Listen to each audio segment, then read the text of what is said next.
Hoy vamos a hablar sobre cómo a través de residuos se pueden generar nuevos materiales útiles. Incluso, fíjense que en Yucatán han hasta desarrollado una madera plástica. Vamos a ver qué es esto. Y para esto, precisamente, vamos a entrevistar, vamos a hacer contacto hasta la ciudad de Mérida con el doctor Gonzalo Cánchez Camilla. Él es investigador de la Unidad de Materiales del Centro de Investigación Científica de Yucatán. Sí, sí. ¿Cómo le va, doctor? Buenas tardes. Buenas tardes, muchas gracias por su invitación para poder hablar de los temas que desarrollamos aquí en el CICI, sobre todo aquellos relacionados a cuidado del medio ambiente. Muchas gracias. A ver, explíquenos, por favor, ¿en qué consiste este aprovechamiento de residuos para obtención de nuevos materiales? ¿Qué es esto? Sí, cuando nosotros hablamos de residuos, no solamente lo asociamos a los residuos que generamos en una ciudad, que son conocidos como residuos urbanos, que involucran materiales plásticos, materiales metálicos, vidrio y otros materiales, incluso materiales orgánicos.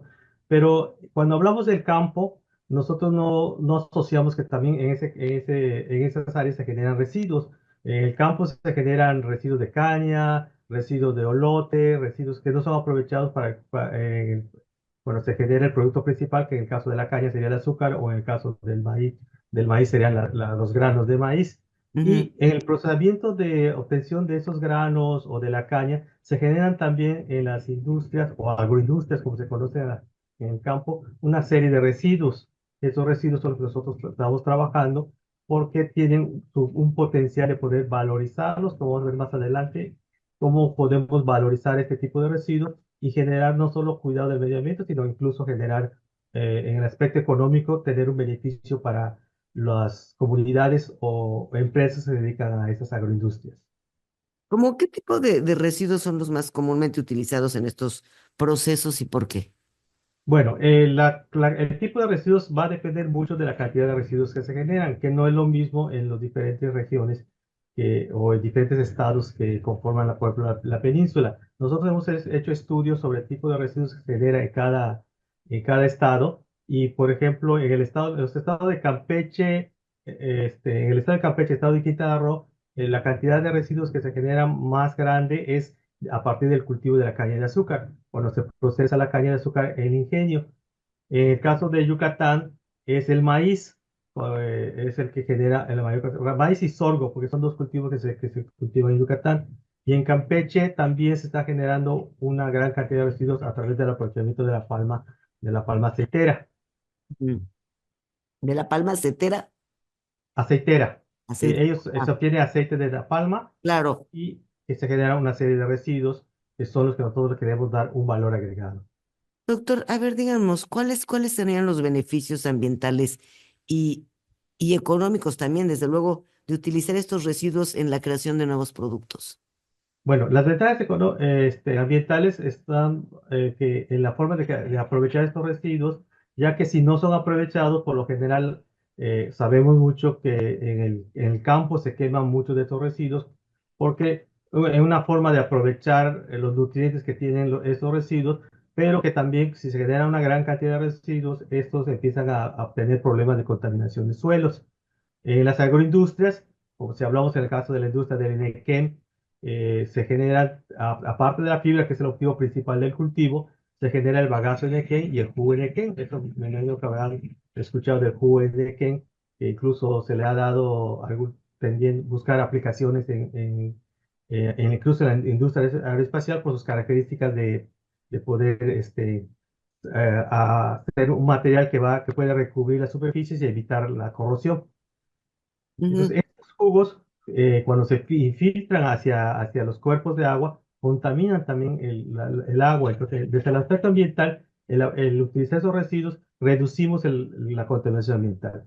Por otro lado, en la parte económica, las industrias tienen que destinar recursos económicos, ya sea en gente o incluso aportar dinero para la remoción de esos residuos. Si nosotros le damos un valor agregado a estos residuos, ellos tendrían además de una reducción en ese aspecto en su economía, como además poder tener la venta de los productos que puedan generar a través de ese aprovechamiento. ujú, ujú. ¿Podría, podría darnos, pues, qué sería, un ejemplo de algún material innovador que, que haya sido creado a través a partir de estos recursos o de estos residuos, como, como nos platicó, como la caña de azúcar o como el maíz y el sorgo o como la palma aceitera.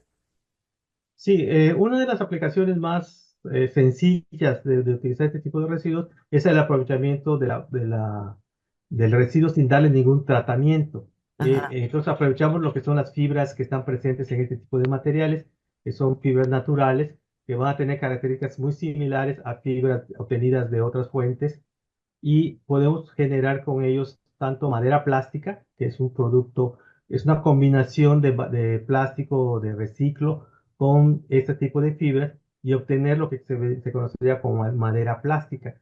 La madera plástica, vamos a ver, se comporta, o sea, se puede procesar igual que la madera. Esto es, podemos taladrarla, cortarla y tener las mismas aplicaciones que tiene la madera. Por eso, de hecho, su denominación de madera es porque tiene la misma aplicación de madera y plástica porque se usa como componente del plástico. Y si Mm, nosotros usamos plástico reciclado, tendríamos una ventaja una reducción también en la contaminación ambiental que generan este tipo de materiales. Pero, por ejemplo, ¿cuál sería la ventaja de la madera plástica comparativamente con la madera tradicional, vamos? Sí, sabemos que la madera tradicional, cuando es expuesta al ambiente, se requiere un cierto mantenimiento para poder conservarla, sobre Ajá. todo si, o tenemos que seleccionar maderas de mayor valor agregado para poder tener las características que resistan su exposición al medio ambiente. Mientras que los plásticos tienen la característica de durabilidad, que es una ventaja y al mismo tiempo puede ser una desventaja, pero en esta aplicación su durabilidad es una ventaja porque ya no requería ese mantenimiento, su apariencia sería similar a la madera y se tendrían ventajas en cuanto a ambientales y económicas. Ujú, ujú. Por ejemplo, hemos oído hablar de esto que nos está platicando ahorita de la madera plástica. Pues esto lo desarrollaron ustedes, ¿no? Lo desarrolló usted en el Sisi. ¿Cuál es el proceso de fabricación de esta madera plástica? Bueno, esta madera se ha desarrollado principalmente, como decía, con madera, con residuos de Sí. madera. Lo que nosotros estamos aportando es el utilizar fibras que vienen de residuos agroindustriales. El proceso básicamente es reducir de tamaño tanto al polímero como a la fibra para poder tenerlas, poder mezclarlas y después procesarlas en el equipo similar con que se procesa plásticos.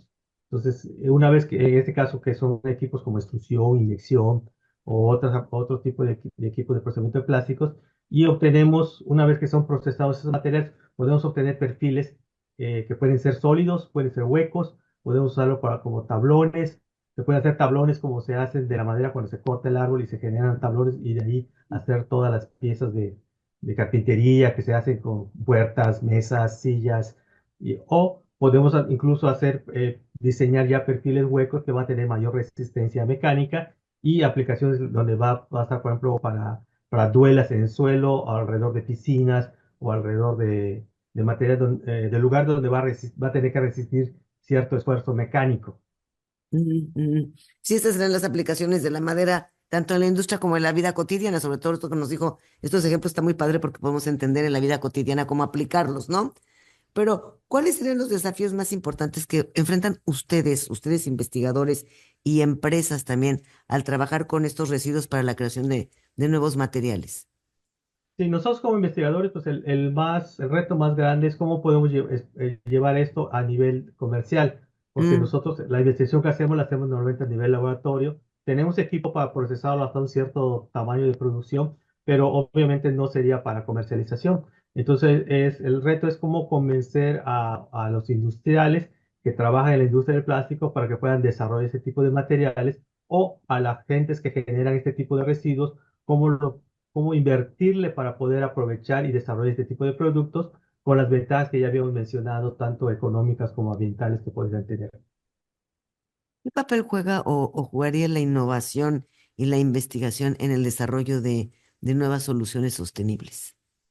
Sí, la investigación, tanto la investigación como la innovación, lo que trata es cómo reducimos esos contaminantes que se pueden al Ajá. ambiente, cómo le damos un valor agregado a través de transformación en nuevos productos. En este caso, lo que estamos haciendo es alargar el tiempo de vida de los materiales plásticos al mismo tiempo que incorporamos un residuo que si nosotros no lo aprovechamos se convierte en basura, pero ese residuo lo convertimos ya en producto Y entonces esta es la parte que nosotros consideramos que la investigación desarrolla en la parte sostenible. Ujú. Doctor, ¿cómo ve el futuro del aprovechamiento de residuos y bueno, y desde luego la creación de nuevos materiales? O sea, de alguna manera, ¿qué nos puede decir? ¿Qué tendencias y avances podemos esperar en los próximos años? Bueno, el futuro es muy grande porque, como les dije, se genera una gran cantidad de residuos. Si nosotros vemos el potencial de residuos que hemos hecho algunos trabajos sobre calcular el potencial de residuos que se generan, podemos ver que se generan toneladas, miles de toneladas, durante el aprovechamiento, por ejemplo, en la caña de azúcar, se pueden generar miles de toneladas de residuos porque solamente se aprovecha el jugo que se sale en caña. Todo lo demás es un residuo vegetal que puede ser utilizado para la obtención de estas fibras y poder desarrollar este tipo de productos. Eh, tenemos no solamente el estado de lo que es la península, sino también la región de Tabasco y de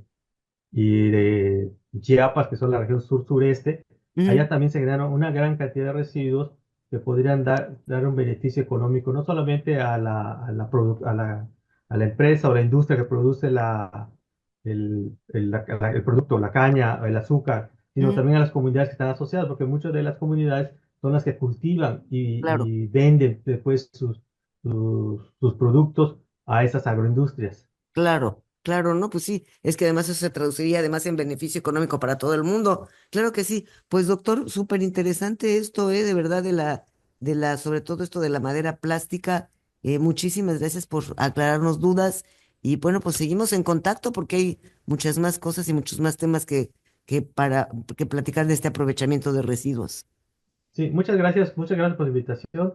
Como les dije, la madera plástica es solamente una de los posibles usos que Claro, podrían tener este tipo de residuos, pero pueden tener otras aplicaciones. claro que sí, muy bien. Pues muchísimas gracias. Él es el doctor Gonzalo Cánchez Camilla, investigador de la Unidad de Materiales del Centro de Investigación Científica de Yucatán, Sisi.